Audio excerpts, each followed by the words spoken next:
All right, welcome to Halitics. I'm Hal Ginsberg, and it's Thursday. It's Halloween, October 31st. I didn't put any, fangs or masks on my two thumbnail featured people, Biden, Harris, Biden, call them what you will. I didn't put any scary masks on them. I guess they're kind of frightening on their own.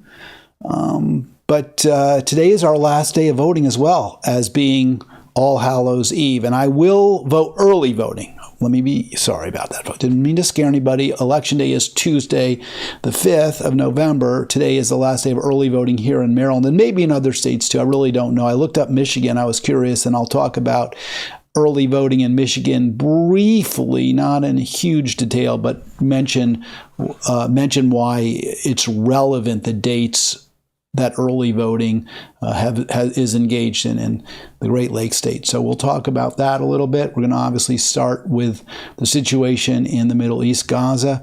Hope you're doing okay, though, today. And I take very seriously comments in, just let me let you know, social media in the Halitics page. I don't look so much in other places, but the Halitics page, which obviously is secondary to this program, or maybe this program is secondary to the Halitics page on Facebook. Either way, what you write there, whether you're a Trump supporter, you're a Harris supporter, I don't know if there's really anybody. I guess there are a few people there who, like me, are voting for Jill Stein. And yes, there I just announced it. I've been kind of wiggly. I've been really, really wiggly. But I'm right now just about, well, I guess I'm still a little wiggly. I won't be not wiggly till I actually vote. But even if you're, whoever you're voting for, you comment, you say, hey, this is why I think Hal, you should, or everyone should vote for a particular candidate. I listen. I may quickly say, nah, this isn't going in a direction that isn't going to persuade me in any way. I don't have time for this, but I'm going to look. I'm going to take it at least seriously, and we'll talk about some of the comments that people have given that may or may not have made me think or rethink or think yet again my position. Ultimately, for me, the Harris-Biden administration's actions have been such that I cannot endorse for them a second term or for Harris a second term. And to those who say, well, wait a sec, she's not president, she's not responsible for Biden's policies, I would agree with that to a pretty significant amount if she distanced herself from them. And to the extent she distanced herself from any of his policies, I would say, okay, well, I'll give her a chance, I'll give her a rethink, and I'll look at her record and say, well, if she says she's going to do this, is that credible? She hasn't. She hasn't distanced herself in any way. In fact, she's tied herself as tightly as she could to virtually everything Joe Biden has done and said over the past nearly 4 years. And for that, fine, live with it. That's her position. She's made it clear. Those aren't my positions in general. Not always, but not my positions in general. Situation in Gaza, absolutely horrific. We're up to 43,200 confirmed deaths. This is from Al Arabian News, and I've got another headline from them we'll get to maybe somewhat later in the program, which also, I think, goes to the success/failures of the Harris-Biden administration, where what they've attempted to do, or what they claim they're trying to do, has been undermined by terrible, terrible decision making. There it is, 43,204, the official count now. Horrible, horrible numbers. And it's likely to get even higher fast, very, very fast,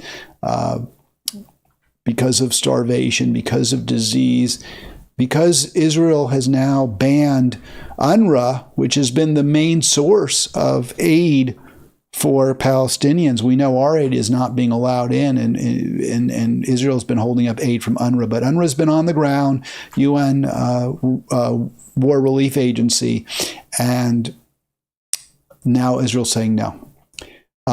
41 more confirmed dead in the past 24 hours. And my little thumbnail now, 43,204 total, including 41 yesterday. So pretty much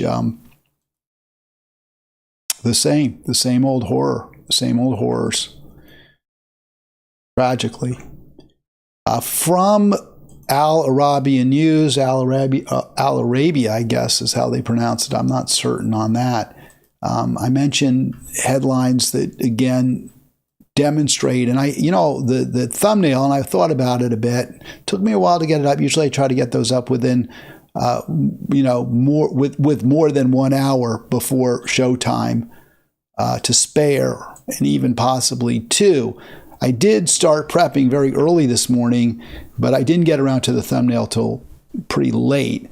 And I ultimately went with the grades, right? Because I was thinking a lot about these stories and how they reflect the news, how it reflects so poorly on what Harris Biden have done. So I'm not a big actual believer, in necessarily normalization between Israel and Saudi Arabia. I mean, these are not good countries. These are not good people in charge of either country. They are not free countries. Certainly, Saudi Arabia doesn't even have the trappings of a democracy. It's a monarchy. But Israel also is an apartheid state. I don't know, can you call an apartheid state a democracy? Ancient Athens we call that a democracy, and only white. Well, I don't know if it was how they did that in terms of race, but in men, only property men could vote. And plenty of, if you were a slave or whatever, and there were plenty of them, women, they couldn't vote. So is that a democracy? I don't know. It's called a democracy.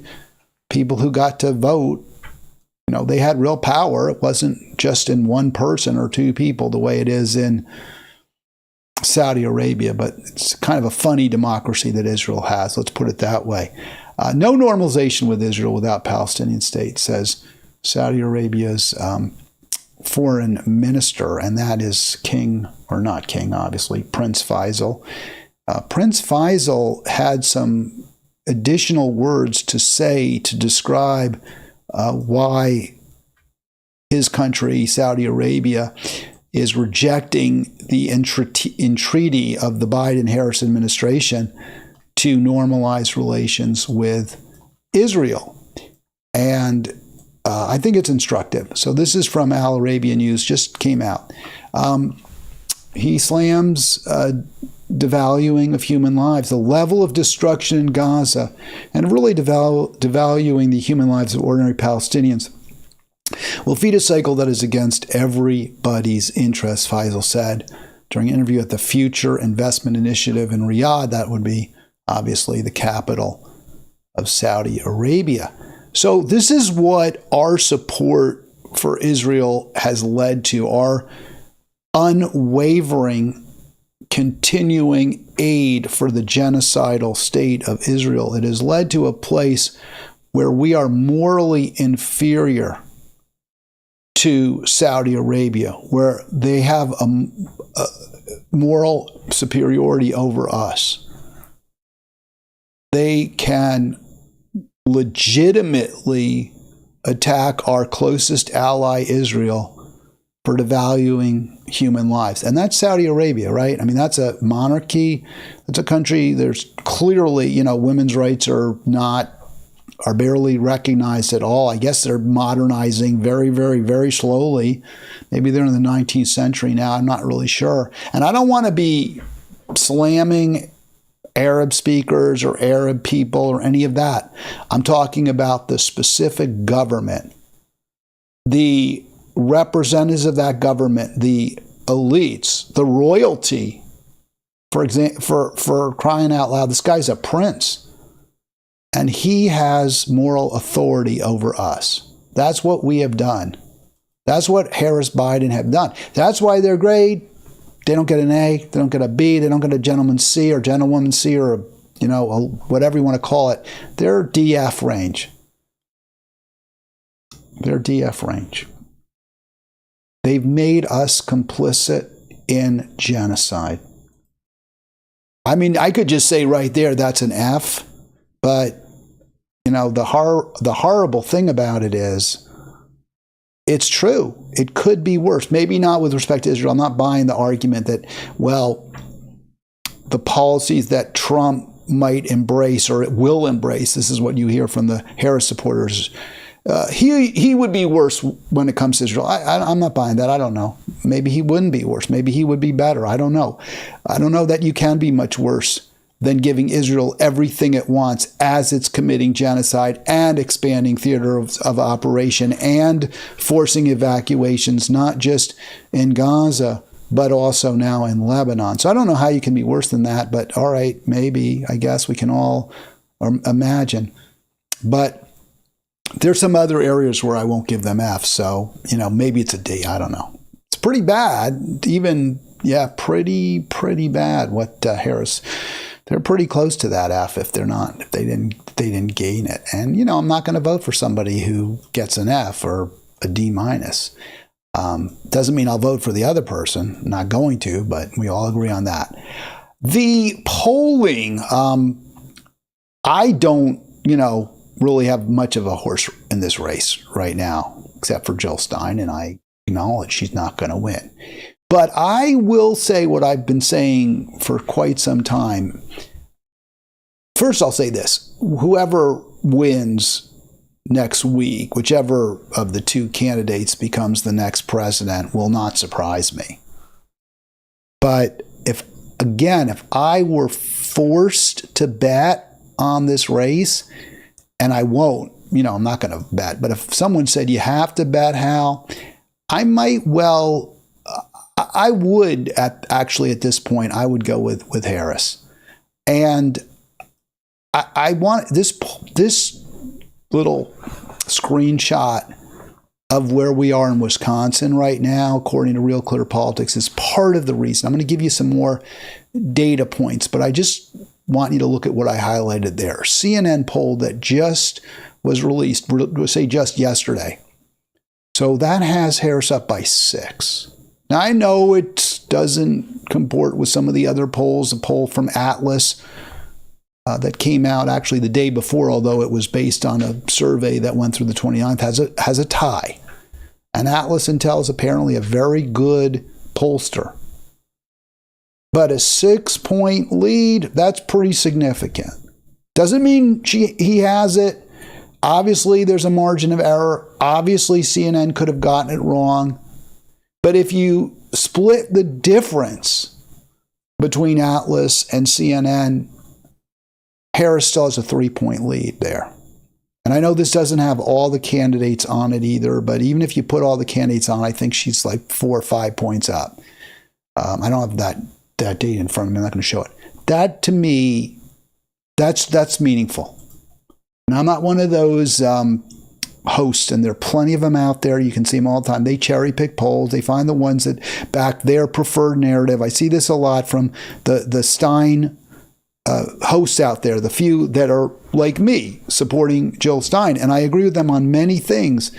But they have a narrative, which is that Harris is unelectable, that Harris was a terrible pick, and you should vote for Jill Stein. Now, I agree with the last part of that, and I do agree that she was a terrible pick, but I can't say she's unelectable when she's going up against Donald Trump, and the polls don't show that. So I just show you what I see that I think is meaningful.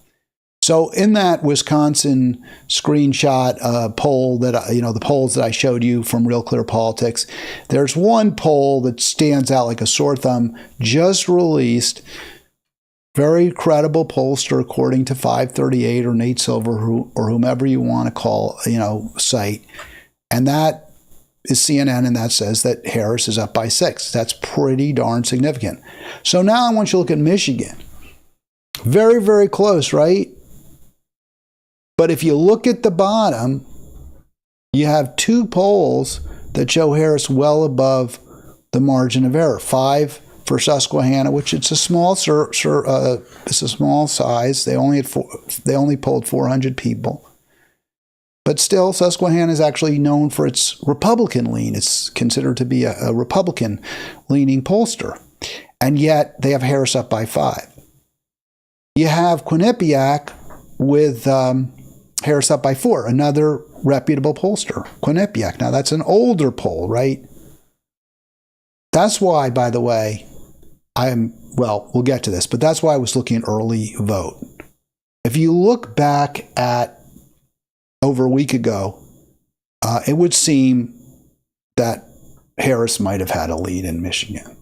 Certainly that's what that Susquehanna or the Quinnipiac poll would suggest. And the Susquehanna poll goes from the 23rd to the 27th. So this is over the period of early voting where two reputable pollsters say Harris has a lead above the margin of error.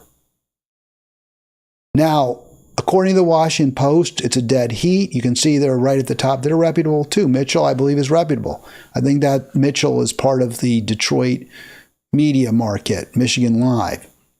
So Fox News all saying, hey, it's really tight, it's really tight. But when you look at a week ago, 2 weeks ago, and you look at, you have not tight. You have Harris with a lead. Could be wrong, of course. But again, that's significant. And when you compare that, or you consider, let me just get up my little screen. That's why I was talking about early voting. So early voting surges. And by the way, this is not wishful thinking. I don't care, frankly. I don't want either Trump. I don't want Trump or Harris to win. I'm just trying to give you my analysis, which I stand by. But I'm not, I could be mealy-mouthed and say, and I could be totally wrong. I've talked to people who I know are very smart, plugged in, and they're saying, no. Harris is going down. Trump's going to win. And they might well be right. It wouldn't shock me at all. I'm just saying, when I look at these polls from Michigan and Wisconsin, and I see well above the margin of error towards Harris, and I see that at least a week ago when you had polling going on that really showed Harris with a above the MOE lead, you have early voting surges. So even if the race bounces back, even if there's news that would tend to support, or would tend to give some momentum to Trump, these votes are banked. These votes are already there. So even if some of those early voters might have buyer's remorse, they can't go back. They can't pull that vote. All right, 240-242-5646. I would love to hear what your thoughts are on all of this. 240-242-5646. And the early voting surge, there you go, from Michigan Live. They started that vote. I don't know, it doesn't say, but it started on the 23rd. It doesn't, I didn't put that date there. I should have. I'm sorry about that. But yeah, Michigan early, it doesn't say, it says the 26th, marked the first time the state has offered early voting ahead, and voters are showing up. No, I'm sorry, it was the 26th, right? Yeah, because the date line was the 28th, but they started, I guess, early voting over the weekend, this past weekend, and that was in the frame again when Harris was leading, according to the polls. At least a couple of reputable polls had a significant lead. So, yeah, I think that matters. I really do. Now, the other state, perhaps the most critical of all, is Pennsylvania. I think Harris needs to win all three of those states to feel comfortable. If she loses Pennsylvania, she probably will not prevail. Sure, she could win Nevada, she could win Arizona, but she's behind in both. And I don't know where else she would get the vote she would need. She needs to win Pennsylvania. She wins Pennsylvania. She wins all three, I think she wins, clearly. It's also, if she loses Pennsylvania, that suggests she's not going to get votes where she needs them in other states. So Pennsylvania is key, and I just talked about Michigan, Wisconsin. But the states are similar. They vote similarly. And if there's a late break towards Harris in Wisconsin and Michigan, you're probably seeing, or you probably will see, exactly the same in Pennsylvania. Now, that it's not reflected in the polls. It is absolutely not. The polls in Pennsylvania do lean slightly towards Harris. And we had that remarks about the garbage island, that maybe that might or might not hurt Trump. Doesn't look like it. The Atlas Intel poll shows Trump up by 3, and that goes through the 29th. So that's why I'm not confident at all when I say I think Harris wins, I'm not the least bit confident because of Pennsylvania. But again, you got to take into account those big margins in Wisconsin and Michigan that have recently been reported, big relatively for a super tight race. And I wanted to show you because CNN had the poll that I cited in Wisconsin that suggested that, she, I guess, up by 6, according to CNN in that Real Clear Politics chart. I know if I'm boring you, I apologize. I don't mean to. But I think this is important and instructive for people to think about this for what it's worth. They say she has a narrow edge, and CNN says in Michigan. And that poll I didn't show you because that's the poll. That poll is with everyone. It's not just Harris Biden. It's the entire panoply of candidates, which includes RFK Jr. And that's a problem for Trump, obviously, because some of RFK Jr. voters might vote for Trump if RFK Jr. weren't on the ballot, especially because RFK Jr. isn't even now running. So it is odd to me that his voters, after he's endorsed Trump, would actually vote for him anyway. But they don't. Maybe they just don't like Trump. According to CNN, we didn't show you this poll, Harris holds a lead of 5 points in Michigan. So that jibes with the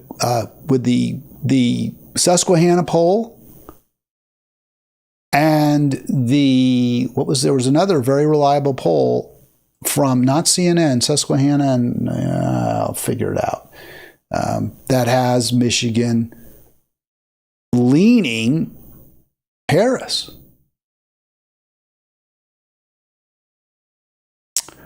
Says the race is tied in Pennsylvania. Again, I'm not buying this. I don't think it's tied in Pennsylvania if Harris really has a 5-point lead in Michigan, as CNN says. 4 points lead in Michigan according to Quinnipiac, 5 point according to Susquehanna, 5 point according to CNN. That's meaningful.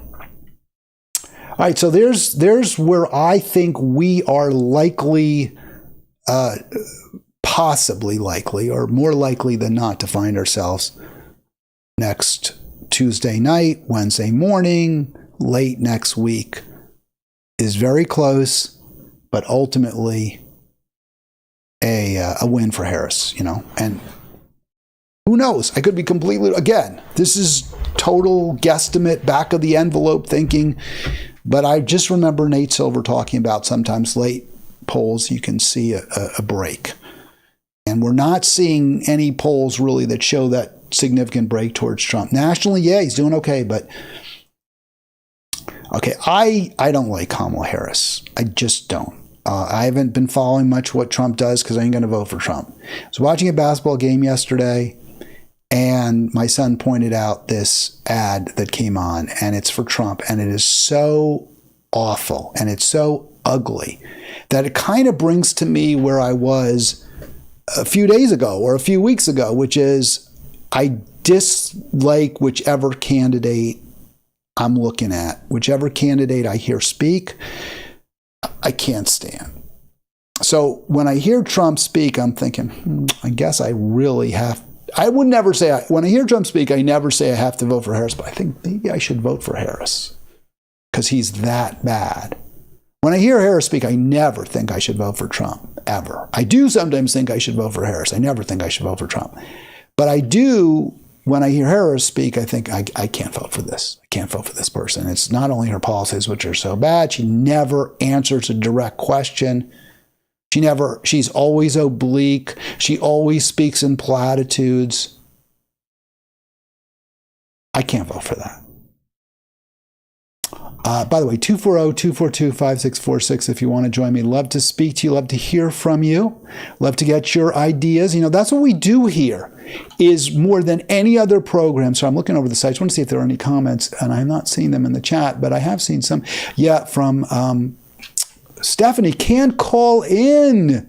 We always misunderestimate. She didn't say misunderestimate. Someone else says underestimate Trump. I'm usually wrong by, okay, so she thinks he will win. She gives Biden a C+ on domestic policies and an F on foreign policies. I appreciate that very much. Thank you for sharing that, Stephanie. And I see someone did try to call me, so that was Stephanie. And sorry it didn't ring here. I have that problem with my phone where it doesn't ring. I guess she tried to ring me in, but I am not. If you call me and I don't answer, it's not because... Actually, it should be ringing now. If you call me and I don't answer, it's not because I don't want to hear from you. It's because I may not hear the ring. The phone works, but the ringer is a little bit sketchy, and that's apparently or it's not apparently, it's a Google Chrome problem. All right, this ad, I'm like, oh my gosh, this guy's so awful. Let me play it. He's such a piece of garbage. Kamala supports taxpayer-funded sex changes for prisoners. Surgery. For prisoners. For prisoners. Every transgender inmate in the prison system would have access.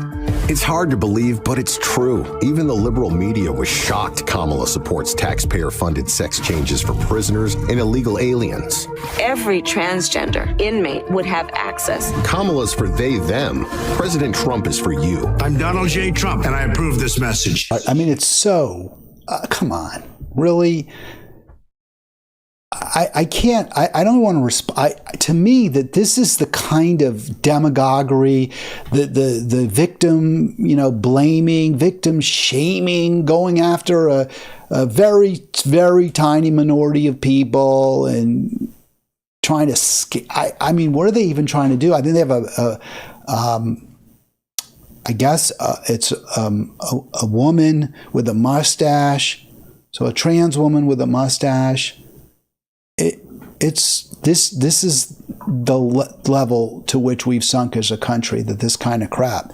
And I do, look, I blame Harris, of course. I blame the Democrats. If they were talking about real issues, maybe you'd still see this crap, but it wouldn't matter. You wouldn't say, oh my God, this transphobe. And do I think Trump is a transphobe, or I've seen anti-Semite, or I don't know. He's a demagogue. He goes after any group that he thinks he can use as a stepping stone. But it doesn't really matter what his views or his feelings are. His actions are it's just ugliness. It's horrible. It's crap. So, people say, oh, well, they compare him to the Nazis. I think that's forced. I think that's overblown. I think that's overdone. I don't think he's a Nazi, but this is the worst kind of bigotry and appealing to people, pandering to people's worst instincts. No, we are better than that. All right, on the same topic, on the same score, just how bad Trump is, the bigotry, the appealing to people's worst instincts, the demagoguery. This is from social media. One of my favorite detractors. I think he's somebody who, I'm the guy they love to hate. I don't know. Probably hate is way too strong. But this was up there, and this irritated me. Perhaps I can change your perspective by pointing out that the brown people you seem to be unconcerned about when you cast your vote for Stein, thus electing Trump, may not be the only ethnicity affected. Let me stop that. I'm offended by that. The brown people you seem to be unconcerned about. I am concerned about individuals. I'm concerned about groups of people. I'm concerned about species. There are many, many different people, animals, species, things that I'm concerned about. I'm pretty far down on that list is my own class, right? I mean, I come from a educated, affluent group. I'm in that group, and my what matters to my group of people is pretty damn far down on that list. I have been talking for over a year about the victims of Israel. I'm Jewish. I'm absolutely, horrified, aghast at what Israel's atrocities. I think there are many, many leaders there need to be tried for war crimes, as quite possibly do our president for supporting them. But to be said, well, you don't care about brown people because you can point to specific victims of Donald Trump who, yes, are brown. That's fair, right? Point it out. Say this is what happens when you have Trump in power.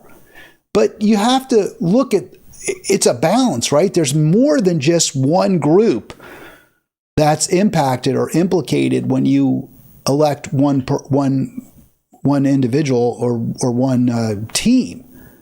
And there has been tremendous harm done by Harris Biden to brown people, to white people, to black people, to Asians. They have done tremendous harm as well.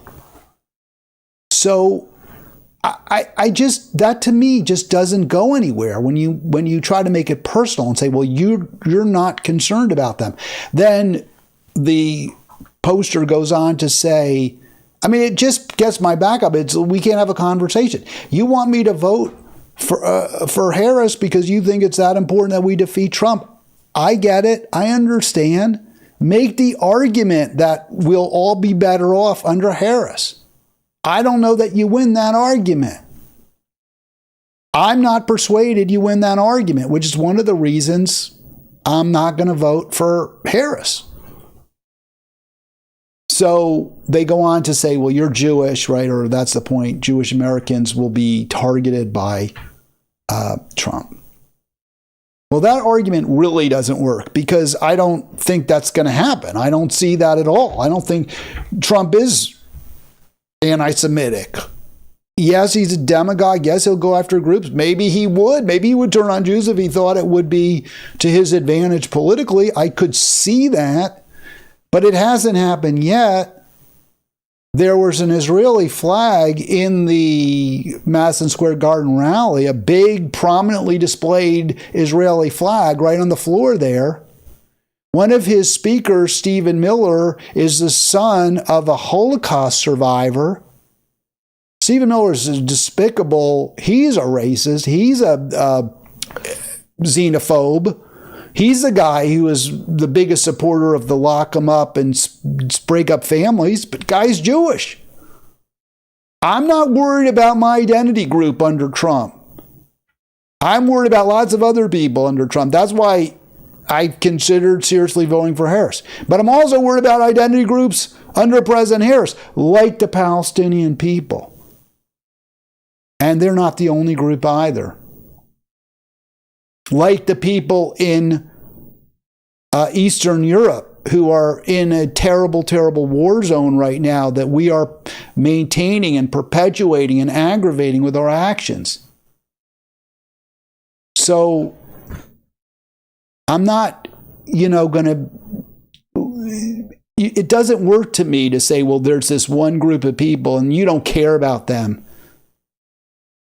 What would matter is you say, this is why Harris's policies will be better for poor, struggling, and working people. Why in the long run, we're all better off with the president. That's how you win an argument. Or even say in this specific instance with these specific group of people, President Harris would be much better. All right, this is Palestinian activist on Brianna Joy Gray's program. She's a great host. And I'm just going to play the end of it. But I don't know if I would call the woman on the right, who's the activist, brown, but Brianna Joy Gray is brown, clearly, and she doesn't support Kamala Harris.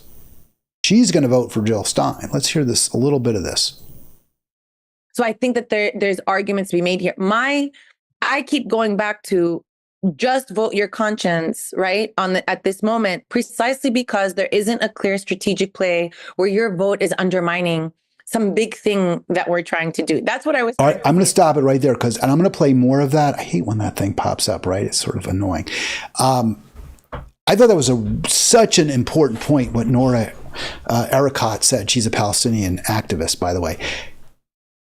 There's not something that we can look at Harris and say there's some great plan she has, something that she's going to do, that she's talked about that we will be really good for us, like Medicare for all. If Kamala Harris were, say, Kamala Harris is campaigning on more of the same. We're going to keep doing what we've been doing. No matter how bad it's been, we're going to keep doing it. That's Kamala Harris's campaign. And what Ericot is saying is, hey, if she were calling for some real change, she was, say, calling for Medicare for all, she was calling for peace in Ukraine, she was calling for a significant, an end to fracking and moving forcibly away from extraction of fossil fuels. Ericot said maybe we do vote for her, even given her support for the genocide of my people, because Ericot's a Palestinian. But she's saying no. It's not like there's anything there that Harris is championing or promoting or that we really want. So because of that, there's what's the downside, she's saying? What are we giving up if we don't vote for Harris? So I'm not going to vote for her, is what she's saying. I'm going to vote my conscience, which is I can't vote for somebody who is all in for the elimination, eradication of my people. At the top, that the moment that we would have crystallized a way forward, I personally am voting my conscience. I will not vote for Harris. I don't want the Democrats to win. Like, that's very, this is, and I'm saying that out loud because that, this is truly, I think that there is so much at stake if they win. I think that if they win, people are insistent that the Democrats don't ever learn any lessons and they can't be held to account. What is at stake? But what's the opposite? If there is no signaling, that there isn't even a chance to establish that accountability, what is at So she's saying, why vote for them? Because the argument, and I was really thinking about what Ericot's saying here, because I agree that, if your goal here, or you want to send a message to the Democrats, it's not going to be heard. Win or lose, they ain't changing, right? That's who they are. So if your argument is, I want to send a message to the Democrats, they're not going to hear it. So why send the message, right? You might as well just hold your nose and vote for Harris because she might be better, not be as bad as Trump. But her response, Ericot, is saying, well, if that's true, if it's true, and she says, and it is true, that the Democrats won't learn, won't change, won't modify their policies, that they're going to do the same things that they've been doing over and over. If that's all true, then why vote for them at all? Why even give them your vote in the first place when you can't expect anything good from a Democratic administration? And I think that's a very, very strong point. I think it's a very, if they can't learn, if they're not going to modify their policies, no matter how horrific they are, why vote for them? For this presidency, a Harris presidency, to rehabilitate and sanitize the U.S.'s image, right? What is at stake by continuing to delude people that we are actually living in a form of normalcy when we actually already exist in crisis, right? There's a lot. I'll stop it there because, she goes on, but I wanted to at least get that point out. Things are just so bad right now. And I understand, you look at the economic indicators and they look positive, but we're living on borrowed time right now. The growth in the GDP that we see right now is what is the future we're stealing from our children. It's the enormous amounts of debt that we keep incurring that will have to be paid back. It's the resources that we're taking with both hands as quickly as we possibly can and consuming so they, A, won't be there for our children, and B, are burning up the planet as a direct result. So she's right. We're in crisis mode right now. Just one other point there. She says, Ericot says, well, they're not going to learn. Harris won't change. She's made it clear. We've over and over tried to get them to change their positions, and they won't. She said that earlier in the program. I didn't play that clip, but she talks about how at the DNC, the Democrats wouldn't even let a pro-Harris Palestinian speak. They wouldn't even go that far. So we're not seeing any modification from Harris. That's not completely true. Here's an area where she is going, and she has actually changed. She's broken with Joe Biden. So let's play it, because this is really important. Here's where she's actually shown a willingness to break with Joe Biden. Why don't we hear Joe Biden? Has no character. He doesn't give a damn about the Latino community. He's failed businessman. He only cares about the billionaire friends he has and accumulating wealth for those at the top. He says immigrants are poisoning the blood of our country. Give me a break. He wants to do away with the birthright citizenship. Who the hell has said that in the last time? And I looked that up because that's bad, right? I mean, if you're born in the United States, you should be a citizen, period. End of story. I don't care how your parents got here, your mom got here. That's one of the promises of our country. And I believe strongly in birthright citizenship. And it's true. Trump's proposed eliminating it. Trump's really, really bad. Don't vote for Donald Trump. 100 years. And just the other day, a speaker at his rally called Puerto Rico a floating island of garbage. Well, let me tell you something. I don't know the Puerto Rican that I know, or Puerto Rico, where I'm in my home state of Delaware. They're good, decent, honorable people. The only garbage I see floating out there is his supporters.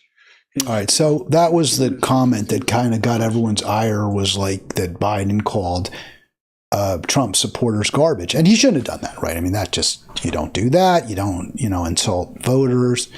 And it's not fair. It's not true. There are some Trump voters who aren't good people, but there are plenty of Harris voters who aren't either. I mean, they're good, bad, and indifferent. So for him to say that, not a smart move. Now, do I think this is going to hurt Harris? I kind of don't. I think what now it's funny because it's ironic, I guess. You'd think what the president says, her president, Joe Biden, her boss says, where he calls Trump supporters garbage, should actually be more harmful to her campaign, to Harris's campaign, than when some comic, some second-rate comic at a Trump rally makes a stupid joke about an island of garbage. He didn't even call the voters or the Puerto Rican people garbage. He said the island itself was garbage. So shouldn't that hurt in a way? I mean, you could make an argument. I think both comments are just ugly and wrong and shouldn't have been made, of course. But I think you could make an argument what Biden said was arguably worse. But I don't think it hurts Harris. But here's why. Because who did Biden insult? He insulted Trump's supporters, people who've already decided they're going to vote for Trump. So if they're going to vote for Trump, he ain't going to lose them. It's not like you had a chance to get him in the first place. The comedian, however, insulted people that Trump's trying to get to vote for him. He cut his own throat. That was a self-inflicted wound. So that's where I don't think. I think that, it doesn't hurt Harris. Now, what may hurt her is that this is on the front page of the Washington Post, today's Washington Post. It continues to be a story. But why I'm bringing this up more than anything else, yes, the politics of it, but also this is where Harris breaks with Biden. She says, oh no, he shouldn't have said that. That was wrong. Genocide, she doesn't have a problem with. Unconditional, unwavering support for Israel, she doesn't have a problem with. Fracking, she doesn't have a problem with. But when you insult voters, I have a problem with that. And fine, I do too. But it's quite interesting that that's where she'll break with Biden. That's the only place where I guess she feels her election could be jeopardized. And it's strange, because isn't her election jeopardized more by her unwavering support for the Israeli genocide? I would say so. I strongly disagree with any criticism of people based on who they vote for. All right, good. Thank you. Thank you, Harris. That's good. I'm glad you broke with him, but it really points out, doesn't it, all the areas where you refuse to break with him. And I, of course, noticed on this exact same front page of this exact same newspaper, the Post, to his credit, excessive harm in Gaza tied to U.S. arms. Law violations deemed likely within backlog of reports to the White House. That's really bad. That's a lot worse. I mean, calling supporters of the guy that you're running against garbage, that ain't good. It ain't covering up reports of war crimes and atrocities. It's not ignoring the fact that the weapons that you're giving Israel, you're supplying Israel, are being used to kill civilians over and over and over again. Harris ain't breaking with Biden on that. No change in policy, nothing. So, you decide which is more important for you. Breaking with the president when it comes to killing tens of thousands, perhaps hundreds of thousands of people, perhaps millions of people ultimately, or saying, hey, don't insult Trump voters.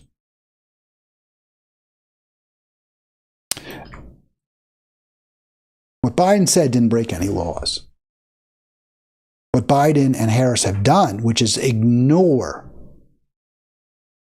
copious reports, well-documented, well-founded reports, replete with evidence that Israel is violating international law. Israel is keeping supplies from people who are dying. Israel is starving people. Israel is shooting children in the head. Israel is torturing people. Israel is raping people.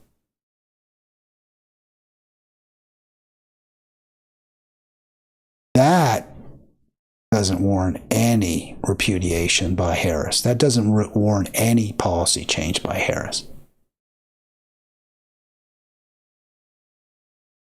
Is that okay with you? Does that say, is that a reason to vote? Is that a good enough reason not to vote for her? I mentioned UNRWA. The only lifeline, and it's not a solid one, it's not a strong one, but it is a lifeline. It's the only one in Palestine. United Nations War Relief Agency. Works Agency, I'm sorry. United Nations Relief and Works Agency. They call it UNRWA, UN, I guess it's UNRWA. Israel has banned the UN Agency for Palestinian Refugees. Devastating for millions. There's 2.5 million. Quite a few less than there were a year ago.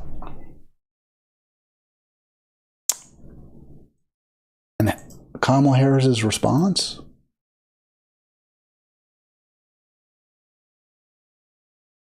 In just a sec, folks.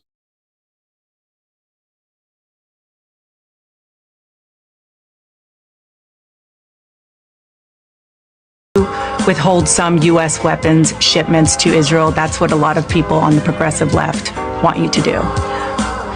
Let me be very clear. I'm unequivocal and unwavering in my commitment to Israel's defense and its ability to defend itself. And that's not going to change. Get the ceasefire done. But no change in policy in terms of arms and so forth. No, we have to get a deal done. Everybody heard that, right? No change in policy in terms of arms and so forth. No. I'm unequivocal and unwavering in my commitment to Israel's defense. She told you no. Uncommitted movement. She said no. Important that this issue be front and center in the presidential dialogue. Yet between Kamala Harris and Joe Biden, for that matter, and Donald Trump, they are really in agreement that, they will stand by Israel, certainly to the last Israeli and potentially to the last American standing up. And certainly to the last Gazan, right? I mean, that's really what we're talking about, is the complete elimination, eradication of Gaza. And Harris has zero interest in changing that policy. Got a comment yesterday. Just want to throw this. This was in the chat, and I didn't respond to it, from Emogi. I think I was referring to the guest on Glenn Greenwald's show. I forget his name now. Nathan something. And he says, is he a Nathan J. Robinson? Right. I was thinking Nathan was last name. He's a historian. I called him a historian. He's not. No, he's not a historian. I guess he's some kind of I don't know. What is Nathan G? I guess I have to look him up now, because he's a writer. He's a writer is what he is. I called him a historian because I thought he wrote more about historical figures, but he doesn't. Nathan J. Robinson. All right, we got about 9 minutes left. Do I want to? Yeah, let's play. I was going to play some of that Josh Fox video. I finally got it recorded nicely so I could play it. This was what Chuck Pinocchio, by the way, great program yesterday with Chuck. Really enjoyed it. Got a lot of views, a lot of hits. If you haven't checked it out, please do. And also, again, really, let me do this part now. Do subscribe. Please click like, click subscribe. Like seeing the hits. Want to get more subscribers, obviously. I mean, who doesn't? Who wouldn't? I certainly do.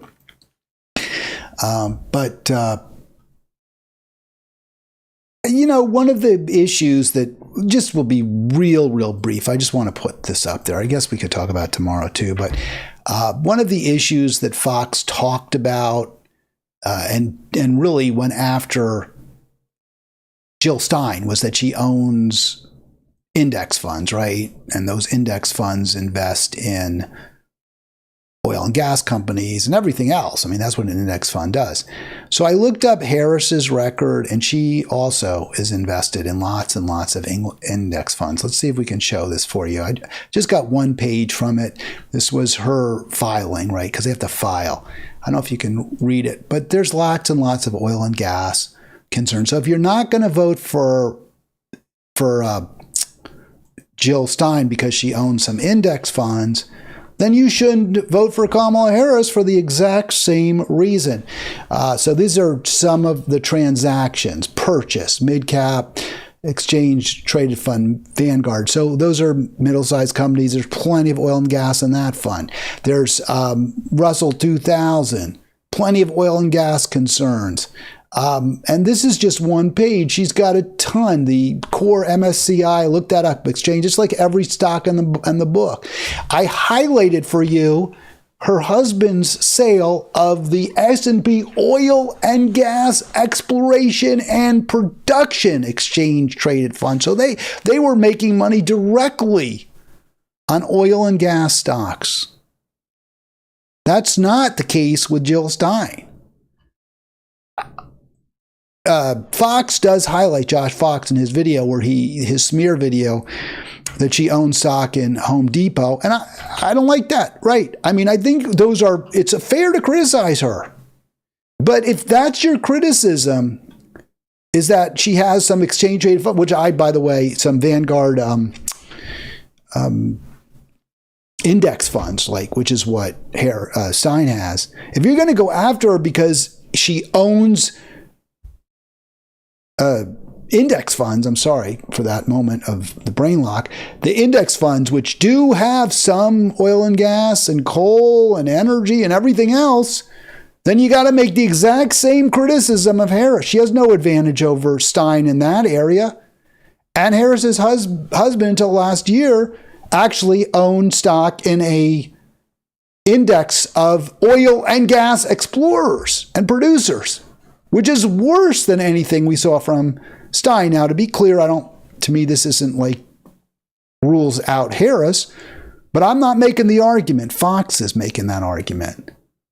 And then, I don't like the Home Depot. I don't like some of those individual stocks. Harris very intelligently has no individual stocks. I went through her entire record, and everything is an index. And there wasn't even any industry sector indexes except for that oil and gas. That was the only one I could find.